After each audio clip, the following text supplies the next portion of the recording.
Good evening. So ఈ దేతడి అనే కథ పుట్టడానికి కారణం ఆదిత్య.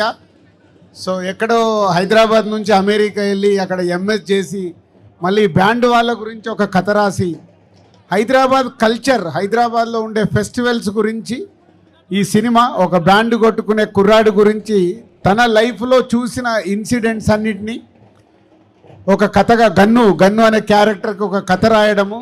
ఆదిత్య హైదరాబాద్లో ఉండే ఎల్లమ్మ లగ్గం దగ్గర నుంచి ప్రతి ఒక్క ఫెస్టివల్, బోనాల్ది కానీ, వినాయక చవితిది వచ్చేది కానీ, అమ్మవారిది కానీ, అలాగే సదర్ కానీ, ఇలా హైదరాబాద్ కల్చర్ గురించి ఈ సినిమా తీయబోతున్నాడు.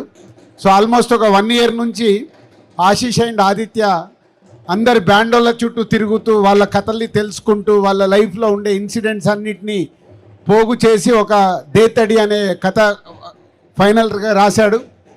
సో ఈ ఈవెంట్కి స్పెషల్గా ఆదిత్య అందరి బ్యాండ్, హైదరాబాద్లో ఉన్న బ్యాండ్ కంపెనీస్ అందరి దగ్గరికి వెళ్ళి ఈరోజు 600 మంది ఫ్రీగా వాళ్ళ గురించి సినిమా తీస్తున్నారని తెలిసి ఫ్రీగా వచ్చి ఈరోజు ఈ ఈవెంట్ చేసినందుకు వాళ్ళందరికీ మా తరపున ధన్యవాదాలు. ఆల్ బ్యాండ్ పీపుల్, హైదరాబాద్లో ఉన్న బ్యాండ్ కంపెనీస్ అందరికీ మా ధన్యవాదాలు. అండ్ దేతడి ప్రాసెస్లో ఆశీష్ 1 year నుంచి బ్యాండ్ వాళ్ళ దగ్గరికి వెళ్ళి ఒక్కొక్కటి ఎలా కొట్టాలి, ఏంటి, ఎన్ని బ్యాండ్స్ ఉంటాయి, ఎన్ని రిథమ్స్ ఉంటాయి అన్నీ నేర్చుకొని ఈ సినిమా కోసం రెడీ అయ్యాడు. సో ఈ Dethadi Aditya and Ashish and team చేస్తున్న వాళ్ళ ప్రయత్నానికి ఆల్ ది బెస్ట్ చెప్తూ సినిమా చూసే వరకు మనం వెయిట్ చేయాల్సిందే.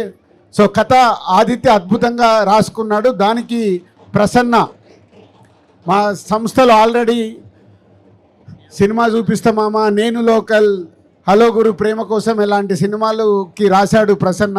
సో ఆదిత్యతో పాటు ప్రసన్న ఈ స్క్రిప్ట్ని ఫుల్ ప్లెడ్జ్గా తయారు చేసుకొని సో తొందరలోనే హైదరాబాద్ కల్చర్ మీద ప్రపంచానికి ఈ సినిమా చూపించబోతున్నారు టీం.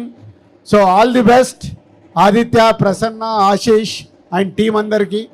అండ్ మ్యూజిక్ ద్వారా కూడా కొత్త జునేద్ అనే మ్యూజిక్ చేస్తున్నాడు. ఇలా ఓల్డ్ టీం ఈ సినిమా గురించి కష్టపడుతున్నారు.